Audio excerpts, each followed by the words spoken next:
masculine man, take one. Ooh, what makes a modern day masculine man? When you drink your liquor straight, a modern day masculine man. I pay all the bills, and I tells my woman the truth. Got my shit together, do what I wanna do, say what I wanna say. I won't bend, I won't break, you are not me, and I am not you. I kept it real, so now I can do what I wanna do. Modern masculine man. Welcome to Man School. Welcome to the Modern Masculine Man Podcast, Mitch. Woo!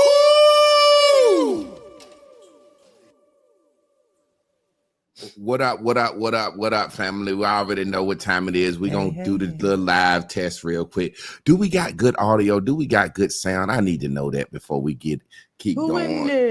Yeah. Say yeah. Do the talk to him while I love watching your intro to commercial. I'll be forgetting that it's no cash. You know what I'm saying? It's like he's singing is so good, but the commercial is so dope.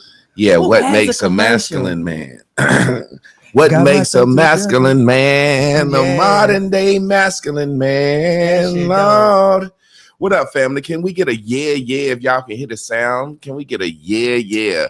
Look, man, we got some good talk for y'all today. I'm wondering why. Oh, my light up top ain't on. Top why I turn the top light on. Okay, so how are y'all doing today? This great Monday, right? Monday is could be like Friday right now. Don't dread that it's the beginning of the week. It could be any day you want it to be. You could be anywhere you want to be, regardless if you're at work. I had to work today. So yeah, that's my pep talk. And guess what's so dope? Y'all guys could be anywhere tonight in the earth on this planet, but you are tuned in, tapped in, turned on to us regular old folks.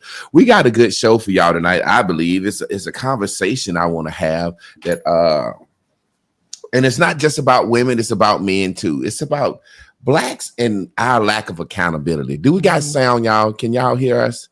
Can somebody just say yes, we have sound? I need me one of those fans so I can pop it over. And I'm hot. The garage is hot. We're gonna have to get a little AC unit or something for the garage. But yeah. Why do you think as blacks we avoid accountability so much? And I'm not talking about just in relationships. I'm talking about on the job. I know me for example.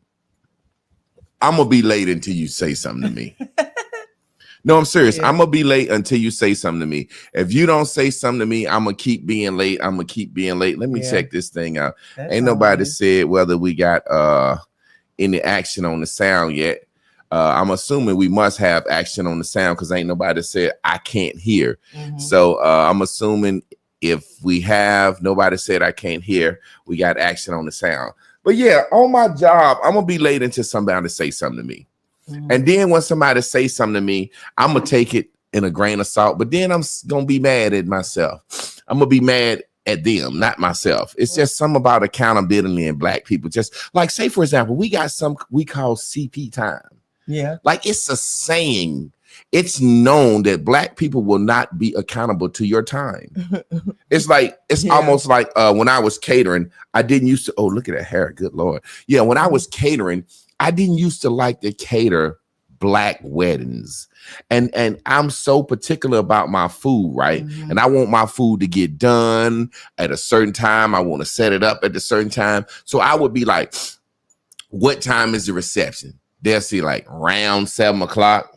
And I'm like, round 7 o'clock? Is it 7 o'clock? Around 7 o'clock? Why you keep saying around 7 o'clock? Because the wedding is at 4, and then we probably be finished up by then, and then we probably take pictures by this time. Then probably after we take pictures, we get over here and probably take this much time to ride to the limo. And I'm like, you have some dishes that need to be served fresh and hot. And if they're not served fresh and hot, you're going to complain. I got a pasta dish here. Everybody loves this #1 stunner. Everybody talks about it. I need this pasta to not sit in here and soak up everything. I'm doing everything I can to keep this pasta. And it's almost like the wedding party don't even get there to 7:40. And then it's like at 7:40, all of a sudden, what do we do when the people's in the step in the name of love? Happy people. Now they stepping their ass in there an hour late, and then somebody gonna say something to me about the pasta seemed like it was a little thicker than it was normally was. I said, ma'am, I asked y'all what time y'all gonna start. Y'all guarantee me y'all will be there by 7:00 for sure. Mm-hmm. And I said, now look, I'm gonna give you a little extra time and you end up there at 8:15. Mm-hmm. Why aren't we accountable? Why do we not care about people's time? Why is there actually a saying for us, colored people's time? Not only do we say, but white folks know about what colored people's time is. I've had a white person say that to me, you on CP time. And I was just like, oh, so fucking offended. But why would I be offended? It's true. I always say like ish, 7-ish, 8-ish. Like, you know, give or take, but it's more of a take. I don't know. It's funny because when I went to Africa, though, they be rolling in there on CP time. Like, I don't know the melanin, and it's an expectation. So they don't. But now that I think, I mean, it's different if it's like a meeting, even though I would think it's not a difference. But when it's something like you said with catering and food and the way we are about our food, you would think that people would be more serious with that. Well, I had a college professor. You remember Bendu Cooper? Mm-hmm. She was explaining to me what CP time was and why it's like that. She said that Black people in Africa, before white man came along, what did you need to rush for? Mm. All the damn food was on the trees. You can go outside, you can eat, you can fish. She's like, what did you need to know the time for? You know what I'm saying? White man made that saying time is money. So time is a big thing with capitalism. But if you wasn't making no money and you was trading everything that you was doing, bartering, it's like, hey, I'm gonna get up and the fucking peach is gonna be on the tree when I get out there. Ain't nobody stealing my shit. It's such an abundance. You know what I'm saying? So it ain't about the early worm. Get out there and get them peaches off the tree. Like, man, it's a fucking million peaches out here, man. Why are you out here at 6 a.m. for, man? Where your head, you know? Mm-hmm. And what she was saying was, in our DNA as Black people in America, that's us from Africa. Like, there's a feeling of like, why the fuck do I gotta rush? You know what I'm saying? You know, like in Jamaica, when we're in Jamaica, they slow as hell. Slow. Like, Irie. You know, like, man, hurry the fuck up. Or either when you at the store and the Africans put your change in your hand, $1, $2, $3, $4. Man, count my goddamn money out. Matter of fact, I counted it with my eyes already. Yeah, I'm like, man, $2. I saw you get $4. He did. $1, $2, $3, $4, my brother, 50 cents, 55, 56, 57, 58, 450. Man, what the fuck? But I guess what? That's what they say that's what she said that come from. Now, before we even get into relationships, you know how I feel. What do I say about hiring Black people to do jobs? Don't. But what do I always do? Oh, you do. You hire people. Yeah. And guess what? I get disappointed every fucking time. I get disappointed every time. I'll be so mad. I'll be so angry. I'll be so hurt. No matter what I do, I say I'm never hiring another Black person again. Every time I need some work done, I go out here and I hire a Black person. And every time they don't do something, and it be the smallest, little, most irritatingest thing ever. Most of it be to me that they be late. So it's like they're late, so they're there longer than necessary. You know what I'm saying? Or they think you cool, and so they start down. They think you understand. Yeah, right. And I'm like, first of all, I don't want to talk. Yeah. What makes you think I want to talk about that? So yeah. And then before you know it, it's like, hey man, you're talking about smoking blunt right there. They come in your house, they smelt you done smoked a little reefer, they get comfortable. Hey, bro, it's about hit my little blunt right here. Man, you can't hit it in the house. Oh, I had smelled some herbs, so I thought everything was good. Remember that time we had that contractor that said he won't come back? Yeah, because he smelled. See, but guess what? He was Caucasian. He was Caucasian. White man came in here finna do some work in my house. Left and said, I got something to do real quick. Left and came back, calling his insurance company and said, I smelled marijuana. I won't go smoke around no marijuana. I was like, damn, that's a goddamn lie. But the black guy come in there, they want to drink a beer. Before you know it, they asking you, can they use your iron? I got my son with me. He might if he sitting there and watch TV. You know? It's like there's no accountability to professionalism. Yeah. And it's like every time it's like the smallest little shit. You painted my whole house. You ain't put none of my doorknobs back on. And that's the hardest thing for me to do. I don't know why. Every time I try to install a doorknob, I can't get that motherfucker right. You remember, you done seen me install a few and they be on and I be hyped. And then after about 2 weeks, it's like, you got to wiggle that motherfucker. Chris, wiggle like, can you call a dude back and have him put the knob and on? Now we got to pay for a whole new turning them shits catch. It's a grip you gotta catch. There you go. Chris, I'm mad at her. God damn it, because I don't want to reinstall. God damn it, do it. Look. I can't get in. He got to get up. There you go. I told you to turn it. Now, amongst that, I would be so mad, but every time I hire somebody black, you know what I'm saying? Mm-hmm. It's a level of deviance we have. Do you think it has to do anything with our place in society?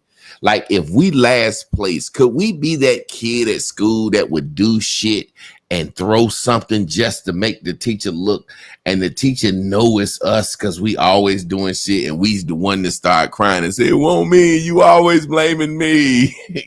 I mean, I don't know if I think other people was like that. I think we talk about it though. Maybe, but I don't care about other people. I'm talking about the level of accountability. We just said the white man wouldn't work with the marijuana, the Mexican man clean up better. Mexicans came here and did some work in our house. When we got back, the house was cleaner than we left it. We said, hey, did y'all do the work? Hey, we did the work already, my friend. And like, what you mean? We washed the dishes for you too, my friend. You're a nasty guy. Like, God damn, they did clean the house up better than it was. But what I'm saying is, think about this. You got students, right? Mm-hmm. That's what I was just thinking about. Yeah, too. You got students. I know every teacher, especially in elementary and even in high school, has a student in class that does something just for attention. Yeah. You know they doing it for attention, and then they get mad and say you singling them out. Yeah, shit. I used to be that kid that not necessarily doing some on purpose, but I would get caught. And I would get mad. I was like, why are you always picking on me, singling me out? And I'm the biggest, tallest kid. So, of course, they're going to, who is this? How do I get in the show? That might be get in the show. The Nosy Rosie. The Nosy Rosie show. We'll let you in a sec, Rosie, see what you got going on, see what you're talking about. We just setting the subject up. And maybe you can help host the show or just be somebody up there smiling. You'll be our first guest, Rosie. Rosie show. You know, it made me think about the student that said, I want you to let your husband come up here and teach so I could do to him everything I do to you. I said, he's not going to let you do that. But then she'll be the one to do whatever the things that she do. And then when I say something, she like, you always got to say something to me. Well, you know, you be doing stuff. Now think about what she said. She wants your husband to come up here and teach so she can irritate me like she irritate you, which is the actual admission of I'm irritating you. Yes. And then say, well, my husband won't let you do that. And then she be like, you always do. That's what I'm talking about. What is that with us? Sir God Blackman said, if the teacher was attractive, I'd act out. He want to be talked to. You know what I'm saying? He want to be talked to. In accountability in male and females, I want to talk about that. Can I say something? Because it's funny that you said that, because, you know, all my students want my attention the same way they wanted yours. But I will say that my other brown, the other races of students that I have, they are way more accountable. You don't at some point, they're going to tell you the truth. you know, about what they did. That don't mean they're not going to do it, but you could just tell like they care about me. Understanding that they're telling the story or something like that. And that's the link to come in. If somebody wanted to come in, that's the link to come in. My Hispanic students were the same way. They would, after a while, they would relent. Okay, Mr. Clark, I'm sorry, man. You know, my dad, you know, he made me lay the bricks before I come to work and come to school this morning. You know what I'm saying? They wouldn't die on that vine. I have a question. Say, for example, me as a man, there hasn't been many times that I wasn't allowed. I wasn't allowed to not be accountable. And I think men and women have a different lot growing up. And I want to talk about that and then get into relationships. I just can't remember a time somebody won't gonna put belt to my ass or foot to my ass. It's something about boys that like you always gonna get foot to your ass. And you know, I can remember being a kid, right? Boys and girls used to play stuff what I call unisex games. They seem like girls' games, but boys played them with them. Hula hooping. We used to have hula hoop contests with the girls. Double dutching. We turn the rope. Hopscotch, Scully. It'd be certain things that are unisex games that are really kind of girl games, but boys used to play them with them. And if you go over there playing with them girls and they don't give you a try and you say some shit like, they ain't letting me jump. Boy, get your ass over nowhere bothering them damn girls want to jump rope. And it's like you get told, leave them alone. But then if you over there digging in the dirt playing with your Tonka trucks or something, and here comes some girls coming over there, and she's like, I want to drive the Tonka truck, and you like, you don't know how to drive no goddamn Tonka truck. Tonka truck, this shit pick up shit. Got my little man, and she went on there. He won't let me play Tonka truck with him. And you get the same cussing out. Boy, you better goddamn let that girl play Tonka truck with you. What the hell wrong with you? Won't let that girl play Tonka truck. And it's like she be smiling. And it's like as a boy, no matter what, you're going to get reprimanded. You're going to be forced. As a boy, you learn early when you can talk, when you can't talk. You get beat up on the school bus. Your friends beat you up. Like when as a boy, when we first meet somebody, we got to karate each other first. Yeah, let's karate each other. You know, let's wrestle, let's race, let's do something so we can say who the motherfucking leader, who gonna be running the show, who need to know when to shut the fuck up when it's time to shut the fuck up. You know what I'm saying? And it's different for girls. You give me in a synopsis of how girls are treated, and then I want to talk about it because I got an idea. But go ahead. I mean, I definitely think girls are treated more gentle. Just the fact that we're allowed to cry and have a tantrum, but a boy is not. You know, we tell a boy, stop all that crying, you know, and the crying winds up to be the thing that follows us until our adulthood with relationships with the man saying, stop all that goddamn crying. First of all, he won't allowed to cry, you know, and he was made to have to figure out how to communicate. So in your mate, you know, we start talking about relationships. Of course, you want to be connected to a mate that knows how to talk their way through it. Like, what are you going to do? So that Sir God Blackman says my sister could play with my stuff, but I couldn't play with hers because it was for girls. Exactly. Yeah, it's like boys stuff is for everybody, but girls stuff is just for them. But that's not really what it is. It's saying, boys, you're expected to share and care about people around you, and girls aren't expected to share or care. But when you're younger, you don't think that. You think that boys will tear shit up. But you know what? It just hit me. It just hit me. That might be why. I just know in the very same way, you know, girls could play with my shit, but I was forced to let them play with my shit. And I guess it's because, like, as a boy, they don't expect me to have no fucking temper tantrum. They won't let me play doll. They won't let me play doll. They won't let me play doll. But a little girl will say, they won't let me play Jack Rocks over and over and over till mama said, get that girl them goddamn But let me Jack say Rocks. this, though, even though it still means it means the same. But I like your idea of thinking boys may tear shit up, too. I never thought about that. I'm telling you, as a little girl, you just think so. But this the thing. Playing is playing. Girls tear shit up. We just don't understand what is being done. So we take it like that. And that's why you always think a boy is mean. See, y'all playing with each other. We observing. We don't understand. You know how we be here, and you be talking to your friends, so we don't understand that. And you crashing shit. So yeah, we thinking if it's a doll, but boy toys are more unisex, even if it is cars and yeah, trucks. cars. And You got to shit. get in the car. They trying to promote a girl to fuck. Yeah, give her a doll. If everything to do with family. Yeah, so you necessarily went. So the gender roles are being set through the play, right? However, it still doesn't hold a girl accountable enough and makes her think that what is yours is hers, and that travels into a relationship. When y'all wind up really close, you see it like that. That's why it's easier, I think, for a woman to be selfish in a relationship, but still expect a man to give to care so about much her. because Yeah. it's always been like that.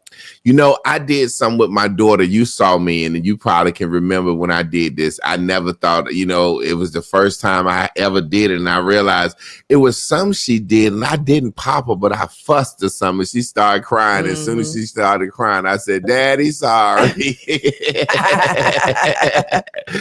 Yes. And I was like, maybe it's because she got special needs. You know, I was like, nah, I probably would have did that shit anyway. Like instantly, I was like, "You better sit your ass down," or something. And she was like, I was like, "Come here, Daddy, sorry." And I think women get that a lot. Yeah. You know what I'm saying? Like I said, as a boy,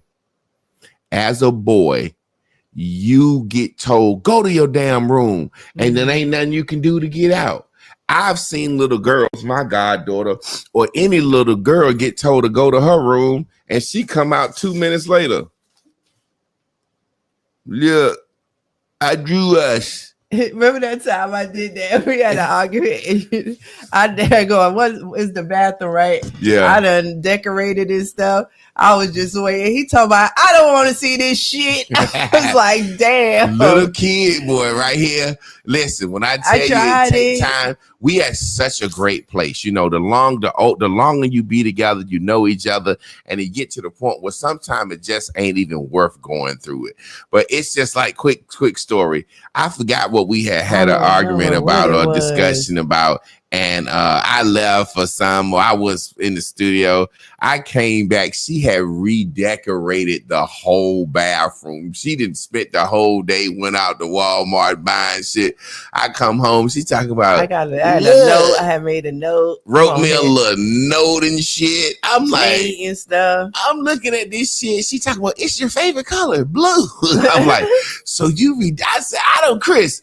You done decorate, Chris. I don't want to see no shit like this right now. Say you sorry." You know what I'm saying? Like, wow.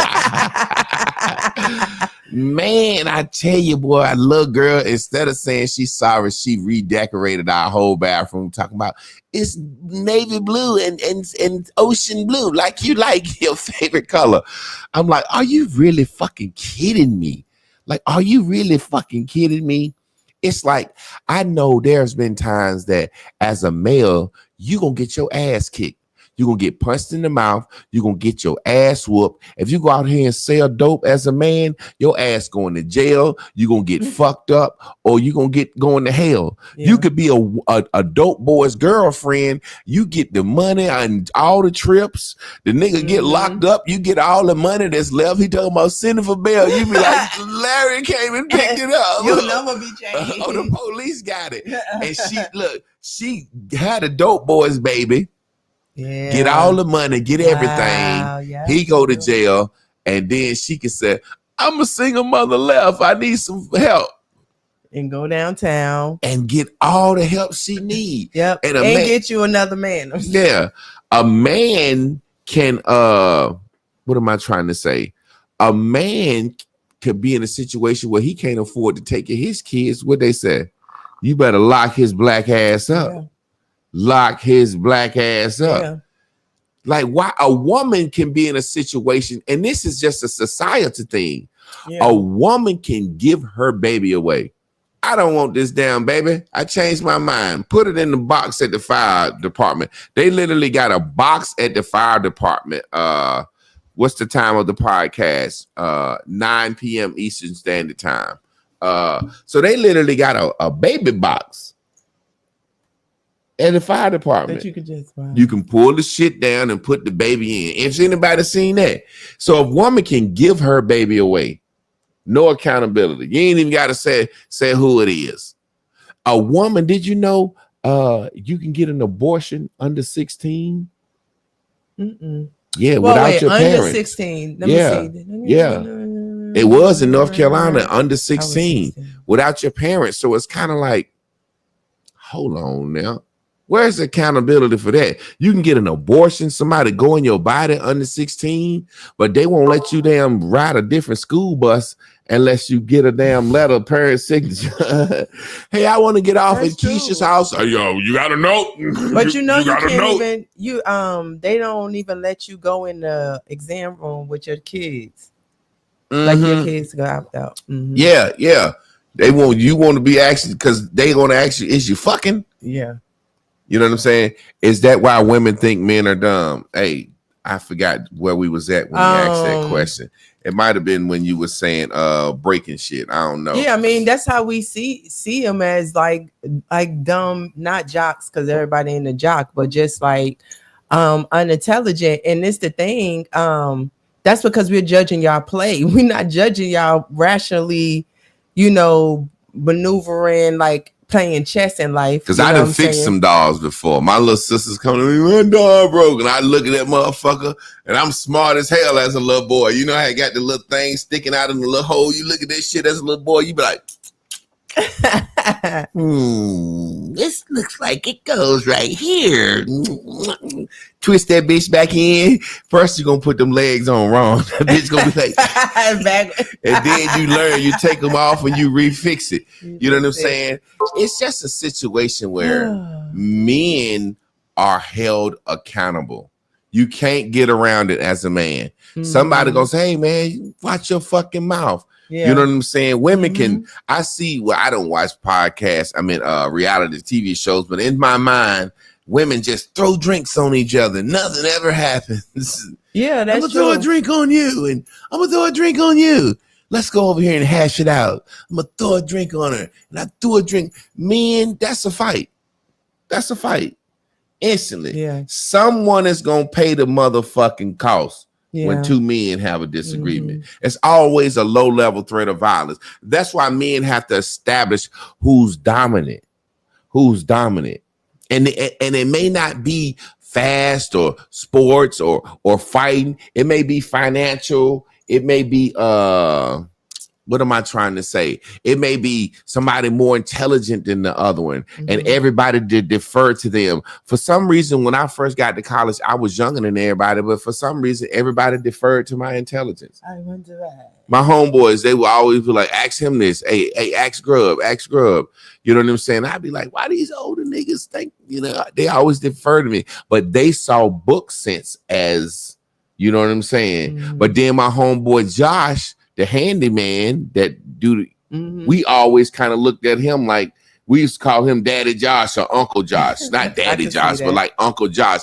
He was the nigga that'd be like, nah, man, we ain't doing that. We ain't fucking up. You got some people around you that just ain't gonna let no fuck up happen. I was the one around that was always gonna be like, we gonna get home without getting in trouble. We ain't doing no stupid shit. Man, I'm gonna fight the nigga, man. Let's go. Or I'm gonna get the fuck away from certain shit.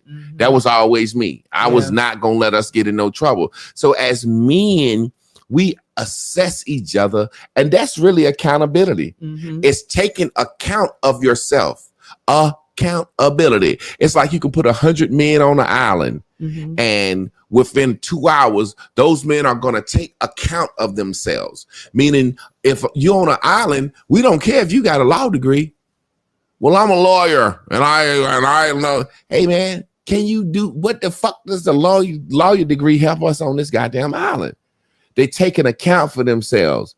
You can be a school teacher, man. There ain't no goddamn ABCs on the fucking island. What is it?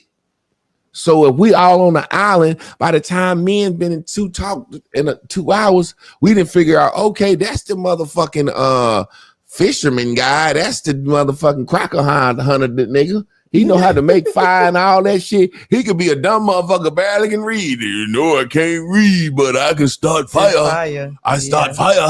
You know what I'm saying? I fish, I hunt, I kill. You ever notice that that's how they make the Indians in the movies always be? The Indian be the smartest motherfucker going. He can trail. Them go west. You know what I'm saying? It's like the white man be standing around with all his technology and magnifying glasses. Oh, what we gonna do? Wonder where them niggas went. The Indian be sitting there, he just be like, bite the grass. Him go east. That's how it always be. So if we on an island, we need to take account of everything. Okay. And that's accountability. You can't be the one sitting there talking about you want to be the leader on the island and you can't do the shit that Tonto and the Indians can do. So after an hour on the island, we're going to be decided. Take account. He's the motherfucking leader. Mm-hmm. You put 100 women on the island. Mm-mm. But I do hair. What the fuck does doing hair have to do with you?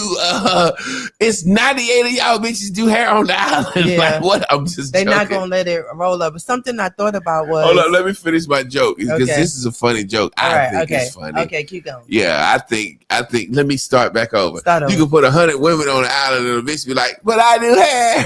I'm just You put 100 women on the island. They're not going to take account for each other. No. They're going to argue. And once they figure out who's the best woman, the crocodile hunter, the one that finally when it come out, well, I do hair. Well, I'm a nurse. I babysit. Then one of the women going to be like, I'm a survivor, the Indian woman. I survive a technique. I hunt, fish, kill animal. Know how to build boats, sell us home, all that good shit. They gonna be like, we gotta vote. Kill that bitch. They gonna drown her because the other 99 don't want to say what? This woman right here is better than us for this situation. Mm-hmm. And that's why we keep, that's why we keep wanting, like, you can't. Everybody buying wigs and the lashes is getting longer and the eyebrows had gotten darker and thicker and all this type of stuff because you're trying to one up. I remember people would come to me and ask me for a bob, right? And I mean, I'm good on cutting hair and I was doing hair so long, you see it come back again. And somebody like, I want you to do a bob, but I don't want you to do nobody else. And I'm like, you got this style from somebody. Yeah. Well, I want you to flip mine backwards right here in this piece. I want a Christy bob from Jim Jones. Yeah. And then said, but don't give nobody else my hairstyle. Yeah, like it's crazy. I'm like, you didn't make it up. And I did this 10 years prior. Like, I'll give you a perfect example of what you just said. Hey, dog, you cut fresh, man. Where you get your hair cut? Man, this shit 33rd Street, Rob Lowe, man. Go holler at Rob Lowe. Tell him Grub sent you. We be hype. A woman, where you get your hair done? Oh, she's traveling hairdresser. She come to town. I lost that number. Yeah. Women be like, I ain't telling nobody where I get my shit done at. I used to do that.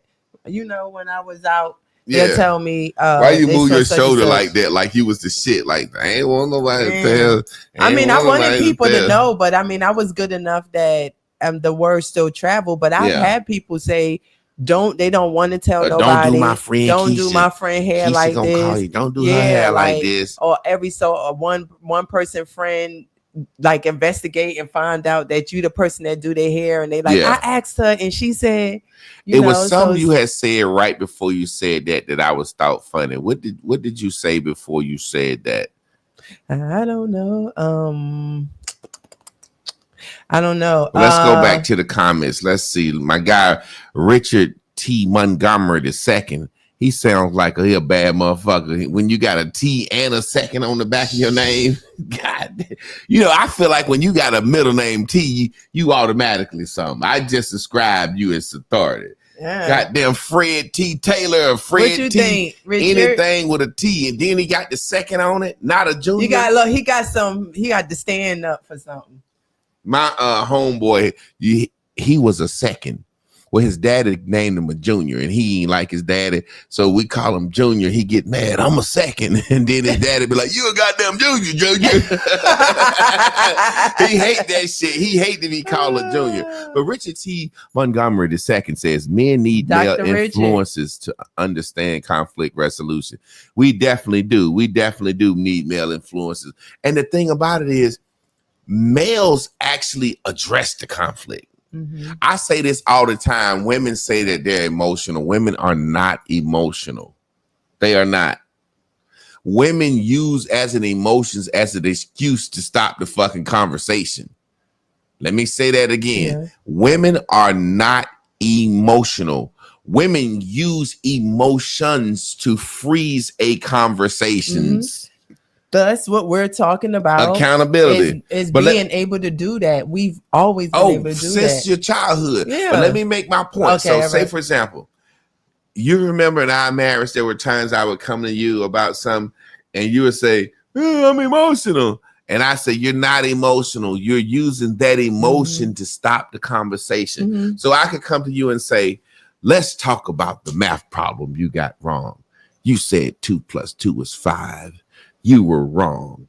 And instead of you discussing you were wrong, you would say, "When I was a kid, math was such and such. I'm emotional." But it was more than 2 + 2, y'all. No, yeah, I mean, Chris, I'm making an example. That was funny. I need more than 2 + 2. You got to give me 7 times 25 8. Look, plus 6. Watch this. What's 8 times 7? 63. wait. 49, 56. There you go, baby. I ain't mean to put you on the spot like that.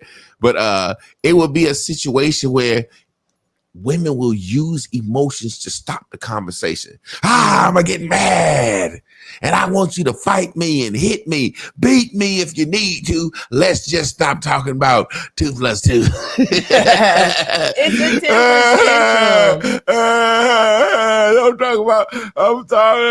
I don't want to talk about 2 + 2. But I used to be like, "Give me a minute." Remember I used to ask you that? Give me a minute. That was so I didn't have to do all of that. But no. But I couldn't have no minute. But let me ask you, when you say "give me a minute," what are you really saying? I need a chance to get away from this accountability for a minute. Analyze myself. Analyze so I get my story together. I can get rational. I called it getting rational. Boy, my wife could spin a goddamn Charlotte's web. When I tell you Charlotte ain't got shit on the web, my wife could spin. What you got to do is start in the middle, right? And then come out through the sides. But what did I used to always tell you? And this is what women don't realize. And I would tell the children at school too. Your first answer, that quick answer that you come up with, is always stupid. Yeah. And every answer under that can't do nothing but get stupider. Now think about this. You're trying to explain to yourself. Now let me give you an example of what I need. What I mean. Hey dog, I saw Santa Claus on the way over here. See how stupid that sound? Motherfucker, you ain't seen no damn Santa Claus. Now, whatever you say to prove that you saw Santa Claus, it's gonna be stupider. I promise you. Yeah, man, I did. You ain't seen no motherfucking Santa Claus. You a goddamn lie. Seen the angels, the reindeers slaying everything. Boots on the motherfucking ground. Y'all ain't seen it, but Santa Claus had a fan. Boy, that shit make me sick. Boots on the ground with a fan. Cowboys, and that's the only thing I remember the song.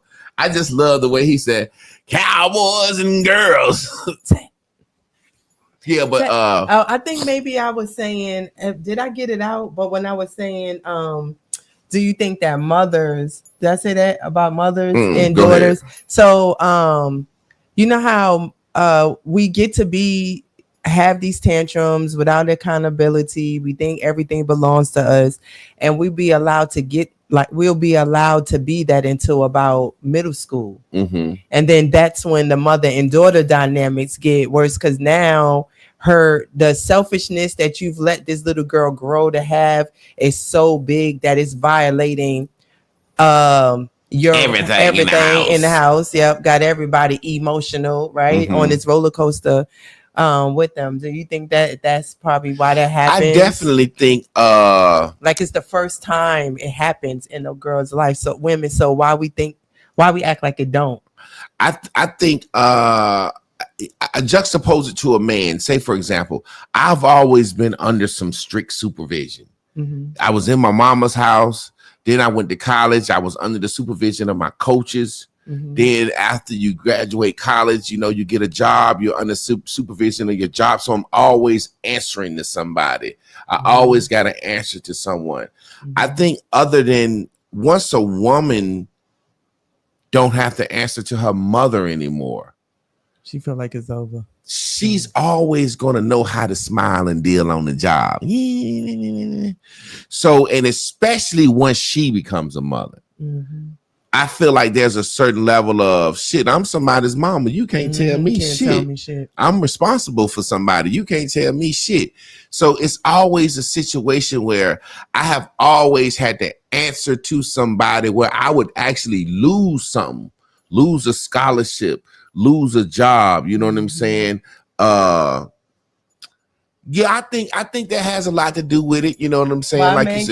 My man can't be like, I got a kid. I don't got to answer to that. Cause we carry it. Because somebody gonna bust your ass. You could tell you could say all day, hey, I'm somebody's father. Nigga, who gives a shit? Nah. Yeah. like don't nobody care. Mm-hmm. It's like with men, because you have to protect and provide, Mm-hmm. there's always, what are you doing? Are you affecting my ability to protect and provide? What are you doing? You fucking with my money? You fucking with my family safety? Mm-hmm. That's where the conflict come in at. You know what I'm saying? I look at it a lot to do with childhood play too. Childhood play. The way boys play as children, it's a winner. You know, boys play games. We gonna race. We gonna fight. Yeah. We gonna wrestle. Mm-hmm. We play basketball. There's always a winner. Yeah.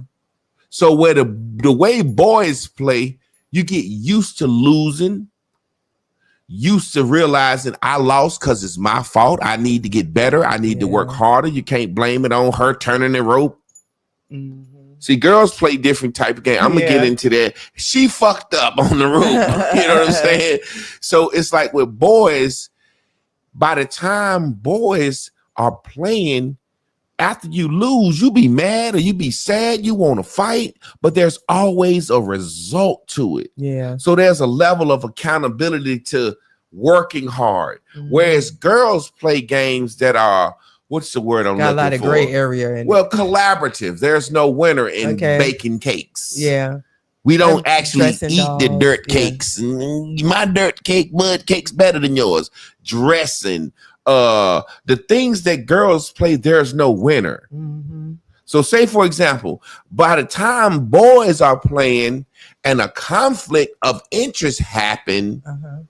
they can fight it out or talk it out or race. Let's figure it out. Shoot the Yeah. ball for it. Mm-hmm. And somehow, because we want the game to keep going. Yeah.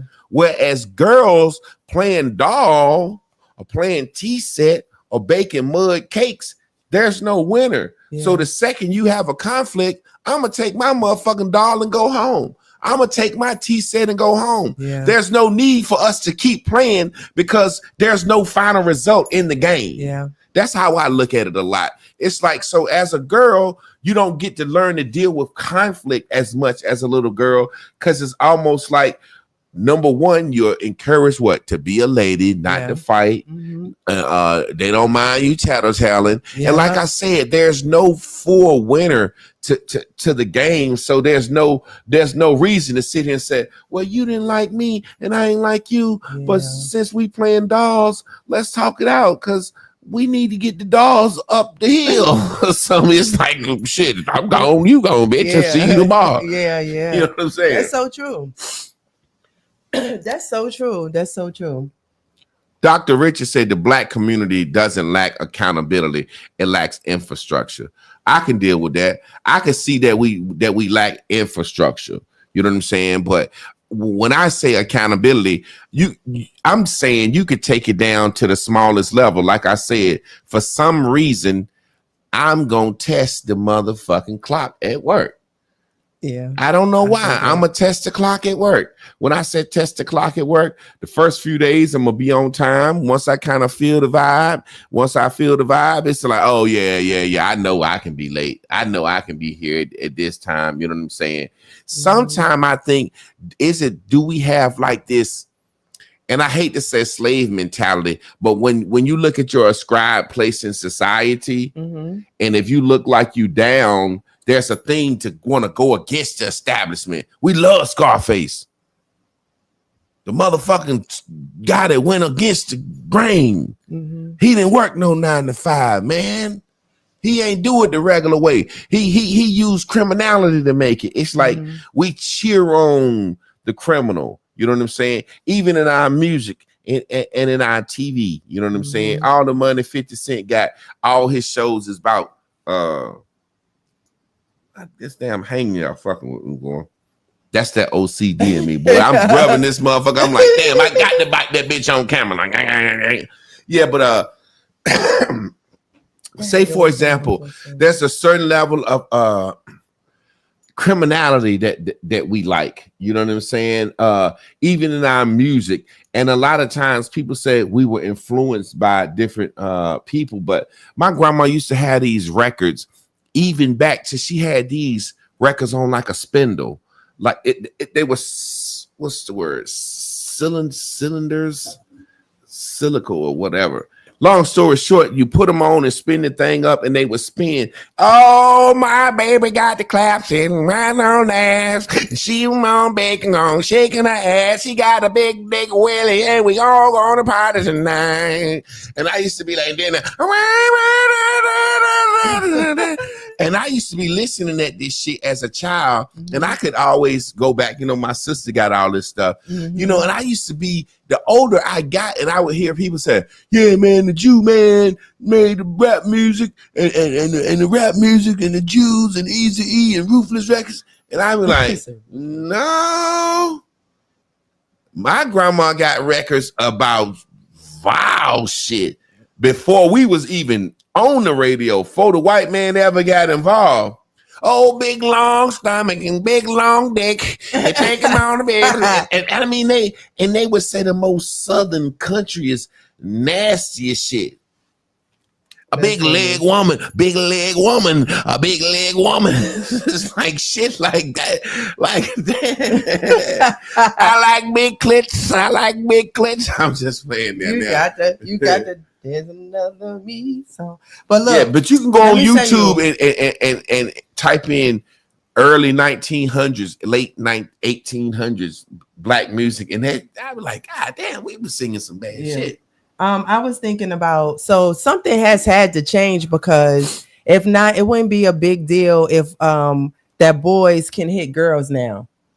Like, we wouldn't be taught, if girls was never just getting away with stuff and it wasn't an issue, then why would we tell boys don't hit girls?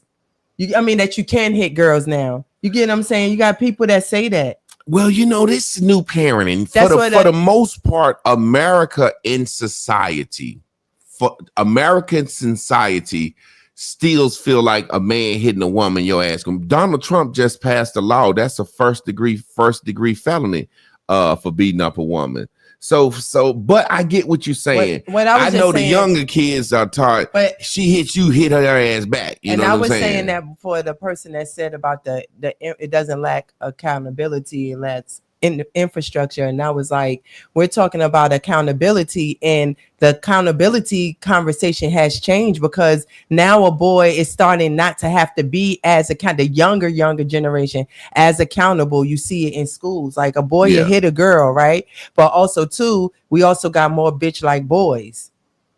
Yeah. Because these boys are being babied. The newer boys are being babied. Yeah, my guy said something good. Go ahead. And girls are more tougher, because the mother-daughter dynamics is, I think, stronger, like going against each other, because you're letting the little girls grow up so fast. Yeah. It was a lot of things I couldn't wear to a certain point. So I'm not going to be arousing, per se, my mama's boyfriend, because I'm not in booty shorts and a half bra walking around my house twerking all day. Yeah. That's happening in elementary school. We're gonna put that on the boyfriend though. I'm fucking with you. No, I'm not. I know that. I mean, you got this little girl walking through here in these booty shorts. No, I know. But I'm talking about the dynamics. No. I'm just saying the dynamics. Some of the things that a mother and daughter could get into earlier. Yeah. Like if a mother is jealous of her daughter, you got women that put their daughters on social media saying we twinning, like you're not trying to say this is what my body used to look like. I think that's a form of that's jealousy. To me, then that's the same thing as what I'm saying. I call that reverse jealousy. I'm showing my daughter off. Look at my twin. What is it? Yeah. Oh man, it's this new thing out. And I saw one of my homegirls do it, and I hit her up, and she got mad at me. It's the same thing. It's the same thing. Like me and my daughter twinning is showing what you used to look like. Basically, it's this my daughter gonna be a fine woman challenge. You seen it? It's kind of like it show they daughter saying it say something like, they narrate it say, sometime I look at my daughter and she don't even know that she's going to be a heartbreaker. She's one day. And then it show like 5-6 pictures of her teenage daughter. And I be sitting here like, your daughter going to get ran the fuck through. Because for you to even think that, to be showing her off saying she's I wish I could find it. Do anybody know what that challenge is? It's really like saying, my daughter gonna be able to get money and use me, and it's like she don't even know the power she gonna have. You know what I'm saying? And the sad part about that is just the same way we buying wigs and bags and whatever, anything that could get some women more attention, they will do it. No different than their new eyebrows. Yeah, it is literally a challenge saying, if she only knew the pressure she was going to be able to apply one day. And it's like for you to have that mindset, to show your daughter and for you to be thinking that you already fucked up. She already done got a bad example for you. Yes. The accountability in parenting, you know what I'm saying? I say all the time in the Black community right now, our single mothers who are being left by the fathers are raising studs, gays, and thugs. Like literally, that's what they're raising. Bad gangsters, girls that's lesbians, and boys that's gay. You know what I'm saying? And there's no level of accountability to it. Meaning, like, say for example, that's the old saying: if a single mother raised LeBron James, I did everything. That ain't had nothing to do with it. But if he turned out a prisoner, it's because of the daddy. Yeah. And one of my biggest things for men that I hate when a man, well, I ain't gonna say I hate when a man, but when a man get to complaining and whining about child support and taking care of his kids, I secretly be coming. I be making my own babies in my drawers. I love when a man cry and whine about shit because my granddaddy used to tell me you can make yourself a slave to your own dick. Mm-hmm. I have such a hard time, especially with co-parenting, the lack of accountability. When a man get to talking about she trapped him, she just wanted my baby, but man, you are the first line of defense. Yeah, don't come in her. That's the first step. Man, she said she was on the pill. She said she was going, man, she said any motherfucking thing. Mm-hmm. You are the first line of defense into not making babies. Can't no woman get pregnant. Never if you don't come in her. Never. You are the first line. And I hear so many guys complain about women ruining their life, and they do it 1, 2, and 3 times. And that's the biggest situation. I always say what my granddaddy said. My granddaddy said, boy, it's hard to buy 3 chickens. Now that's what he's saying. When you got a baby over here and a baby over here and a baby over here, he really saying you got to take care of them all, but it's hard to buy 3 goddamn chickens. Mm-hmm. It's easy to get 1 chicken. It's hard to buy 1 chicken, but it's hard to take care of 3 households. But I see so many men complain about how the girl trapped. Man, you came in her. You left your seed in her. You did that. You are the first step in this. Mama's baby, papa's maybe. It's mama's baby. Man, I see guys all the time. Well, that part 13-year-old son, 14-year-old son would make you take care of a kid that long. I'm going to tell you what I think real quick. And that's what I told, not my homeboy, but this guy I know, he was going through that situation. And he said, man, I found out after 12 years, my son won't mind. I said, 12 years? You done paid all this money taking care of this child 12 years. I said, why you ain't get a paternity test? I said, keep it real. Y'all had some kind of side agreement worked out where you ain't had to pay child support, right? See, that's what women do to a lot of gumps. She'll tell them, you ain't got to pay child support if you just give me this much. And he be so happy that he ain't got to pay child support that he give her money, help her out, and it don't even be his kid. Yeah, because if you go get child support, they're going to make you take a paternity test. Yeah, yeah. Sure. And a lot of men don't never want to be forced to pay child support.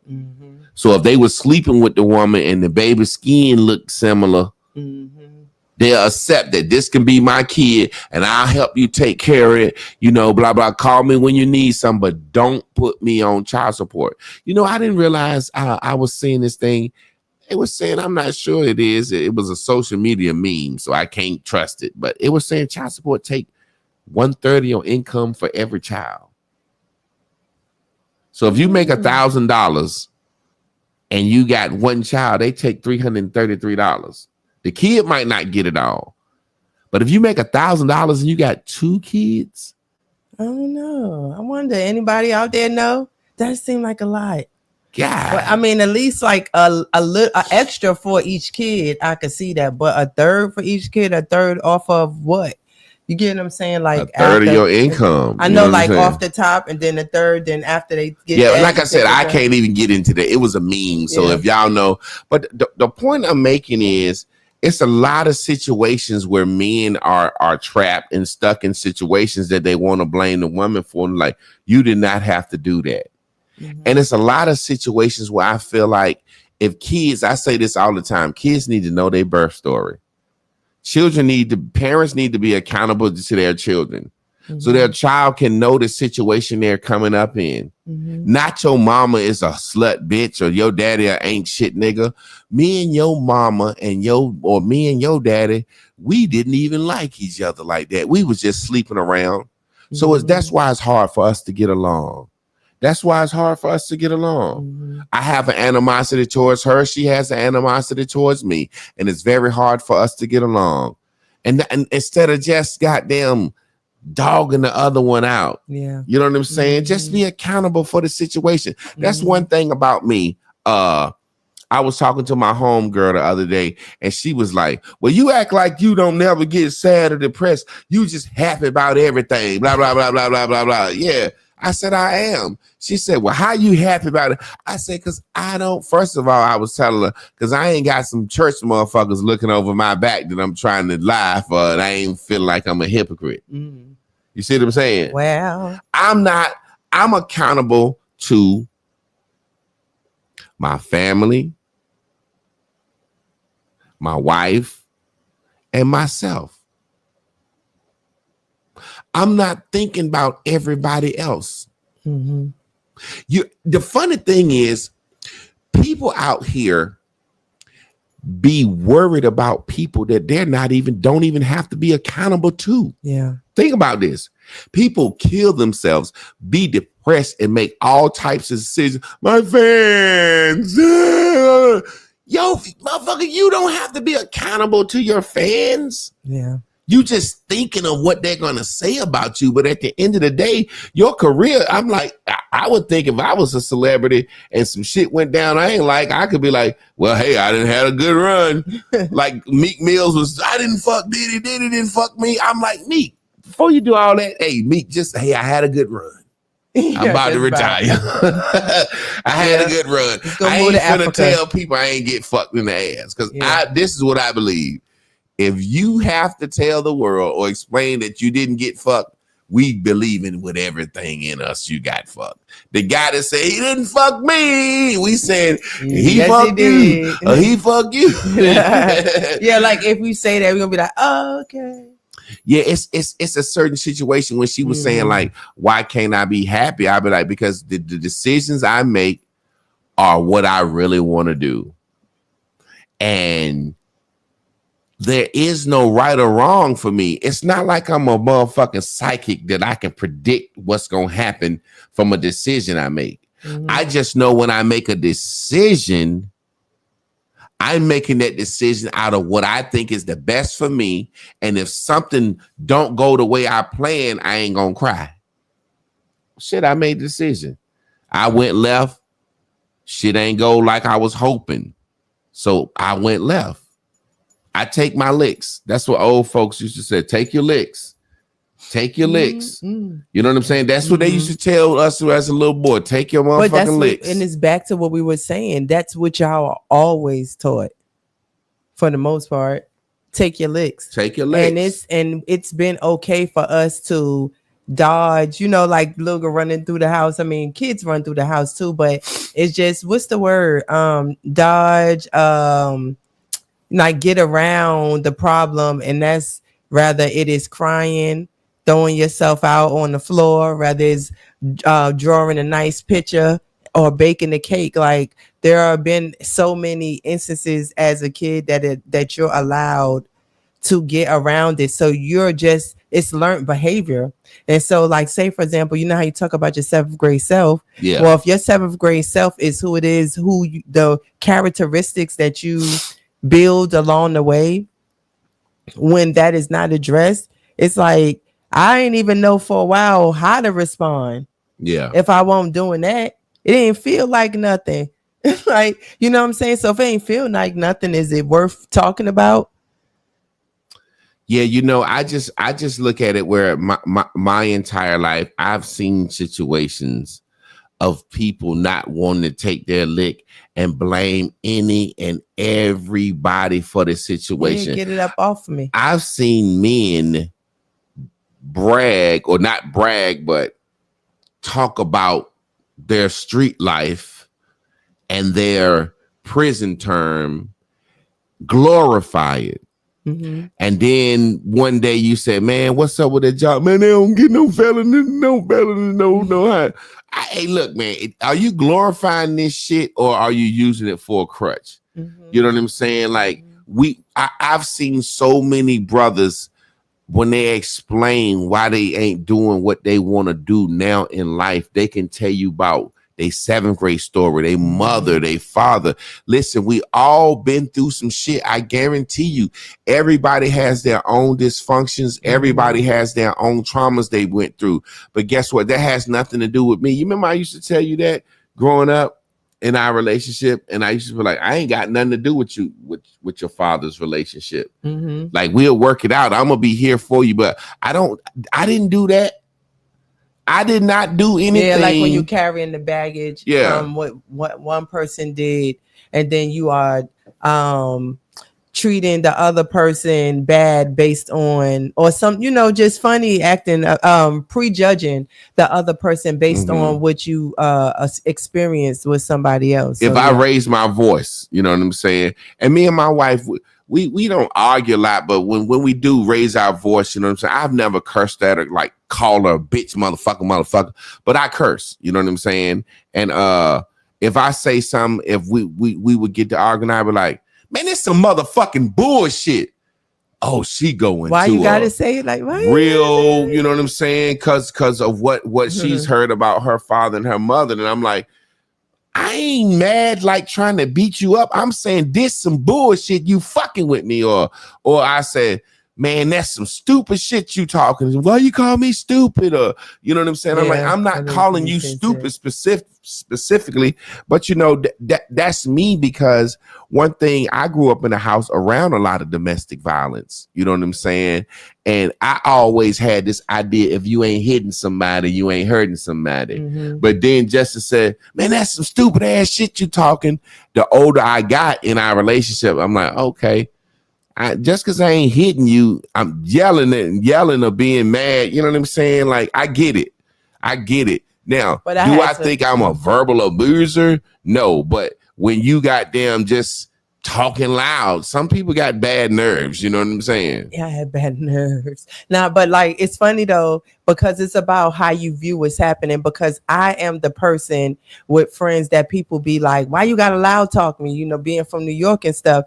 And so I never even thought that I would be so taken back by that. I thought that I could, you know, just talk. Like, I'm from New York, everybody's loud, we all loud. So I don't know, but until that situation, I was like, that's how I felt. And then I remember I was telling my homegirl, I was like, I think people don't think about how the conversation feels when y'all almost standing toe to toe. And I said that because she's short, so when she is in those type of situations with a man, she feels like a damsel in distress, like a little girl. She's so little. When they talk, she don't feel like that. But when you kind of tall up like me, and I mean, I know you still a lot taller than me, but still now it's like, wait a minute, you know what I'm saying? It feels even more the posture, aggressive. Even in the posture, like the way you used to walk up on me or something, I'd be like, no, I know this girl from New York, but I'm still a 6'6" big man. You know what I'm saying? I mean, like, I was like that's how we walk. You walk up to me. I'm looking down. Like, there's men have a certain response. Somebody said, "Hey, Chris, are you ever intimidated by Jay's intelligence?" Oh yeah, I am. And we talked about that last week, and you was like, you didn't know how much I really felt like that. So if you check out last week, you'll get to see that. But he's the first guy that I ever found so intriguing, so smart. Some could be, I also have been around a lot of guys from the street, and although we like to throw around the rhetoric that a street guy is so smart because he could count numbers and stuff, I wasn't having very much intriguing, enlightening conversation with any men that were like life-changing, what we're going to do, you know what I'm saying, about the future type stuff. So the kind of conversations we had changed, and that's when I realized how much I really did not know. So also too, when I went to college, I'm still in college now, there are a lot of professors that don't know what you know. So, you know. Yeah, I wouldn't, and I always say I'm a learner, you know what I'm saying? I'm open-minded. I try to look at everything, you know what I'm saying, from an open mind, especially that's why I like Donald Trump. Donald Trump was the first person on this earth that ever said the news was fake. I always looked at the news like the news real. Hey, this is Ted Koppel. Dun, dun, dun, dun. Yeah, this is World News Tonight, 6 p.m. It's like the way my grandma and them sat around that shit was like Jesus was on TV. But look, so I wouldn't have never thought the news manipulates. Oh, yeah. So I think that's where a lot of my intelligence came from, even when all in 2014, when Trump said that in 2014 that the news was fake. I was like, hold on. It really made me start looking at everything different. But as far as like, how many questions do I average right on Jeopardy? Oh, a lot. I don't know. Bob, you should know my average though. I can't believe you don't know my average. I don't know, but you get the second 26, round more. 26. The second round, you be getting all of the second round. I get maybe double Jeopardy. First one, I be fucking up about 4. You got to maybe. Get warmed up. But second round Jeopardy, I be on their ass. I don't know why I be turning their ass up like that the second round. Look, Cameron would have said pause. He be turning their ass up. I'm talking about the Jeopardy game. But yeah, man, there's a level of accountability that I wish that we had in relationships, that I wish that we had from parenting. Man, let me tell you one thing, boy. I had a conversation with my mama, boy. It was the funniest shit. Her first response was the funniest shit I ever heard. Because for some reason, as blacks, when we think we on the hot seat and we ain't in trouble, won't like I was gonna whoop my mama, like I ain't buying you shit else for Mother's Day if you don't tell me the right answer. You know what I'm saying? I can recall saying, "Ma, I want to sit down and have a conversation with you." She said, "About what?" I said, just about somehow some of the decisions you made, affected my childhood and me as an adult. How the hell any decision I made when you was a child affected you as a goddamn adult? Let's see. You picked my daddy. You picked my daddy. Sorry, motherfucker. Let's start with that one. You know what I'm saying? But that's what my mama said. How the hell can her decisions affect me as an adult? I said, Mama, you picked my daddy. She bust out laughing. We had a dope moment because she bust out laughing. She like, boy, damn. I said, yeah. She said, boy, I started defending that shit in my head before I can even think of this shit. Like, she's telling me, well, how about, well, where we lived at? Your job. How much money did you bring? Your level of education. How much did you push education? What about supervision? Your clubbing, all that shit. But the first thing she said, how the hell my decisions affect you as an adult? You know what I'm saying? It's like, that's amazing.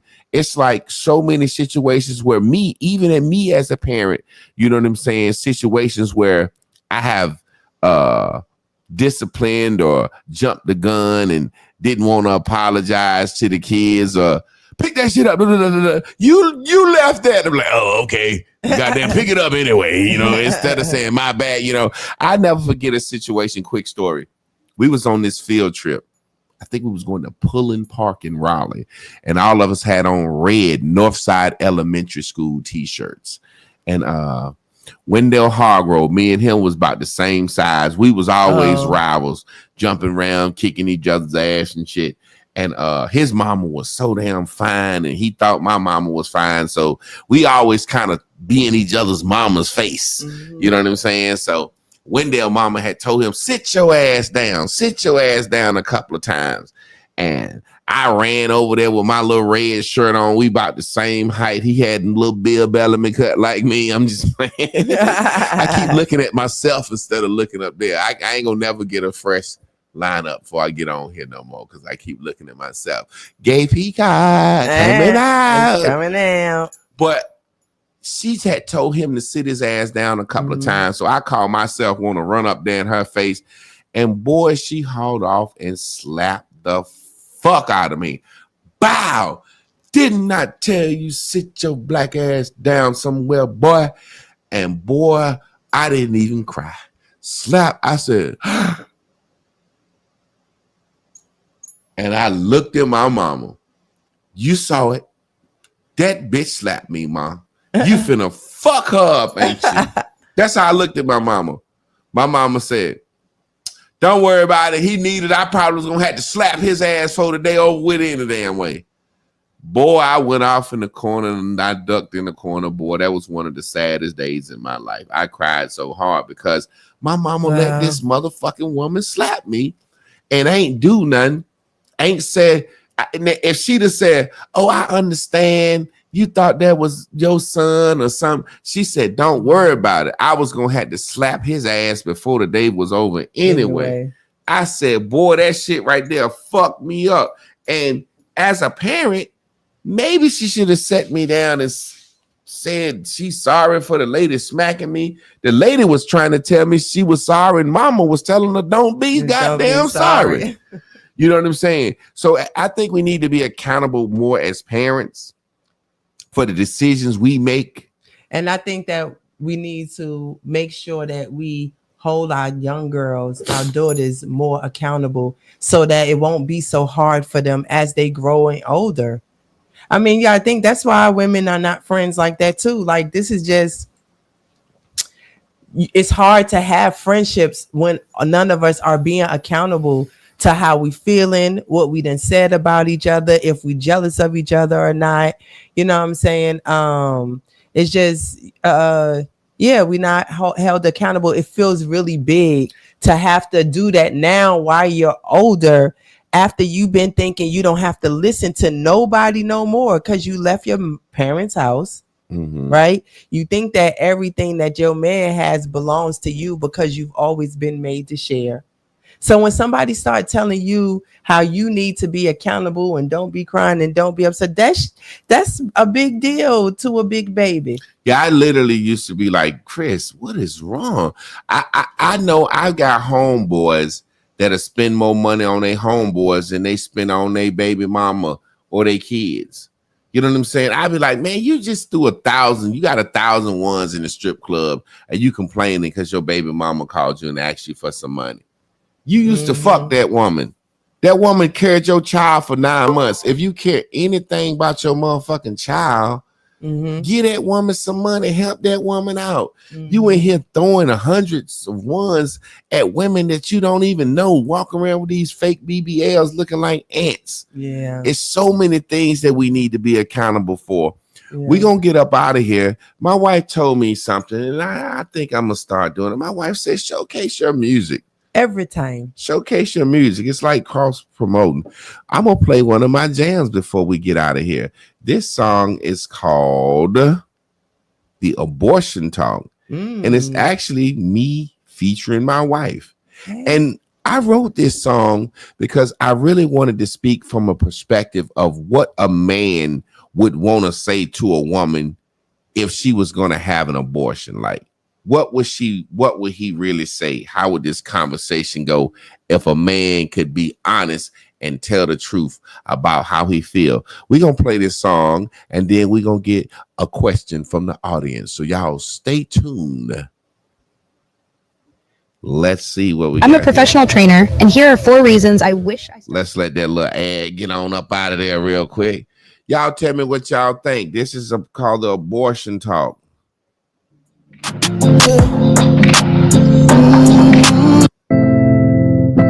Let go.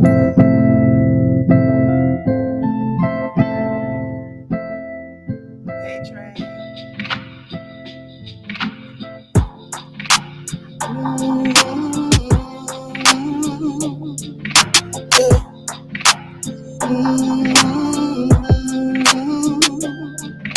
Do you really want this baby?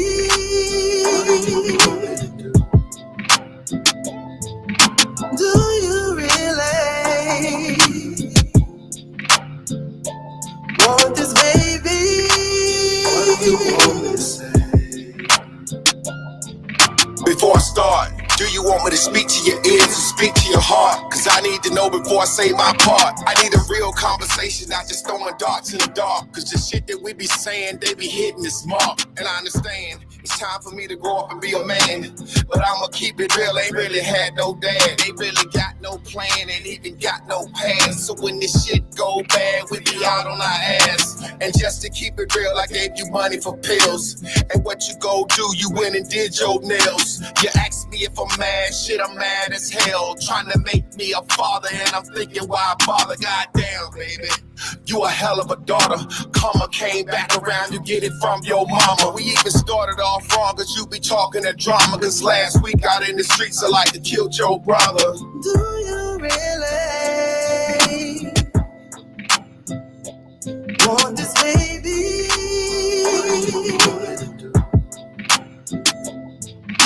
Do you really want this baby? What do you want me to say? And then a whole fucking world says she look like me. And I'm going out of my mind cause my eyes can't see. You been ducking 2 years, now it's going on 3. We started off going raw, now we cooking the beef. Damn, you ain't had to do your boy like that.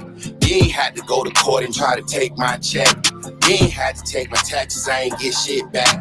Going through this and that and I ain't seen her yet. It's like I'm trapped in a hell, living life with your scorn. You're throwing light and trying to fight, and I'm in the eye of your storm. But I've been saving up some paper, now we going to court to settle the score. Cause I don't wanna keep going to war. And girl, I thank you for all you've done. And I'm so sorry, I was so young. I know I fucked up, but those days done. And now I'm grown up, and I can't thank you enough. Want this baby? What do you want me to do? Do you really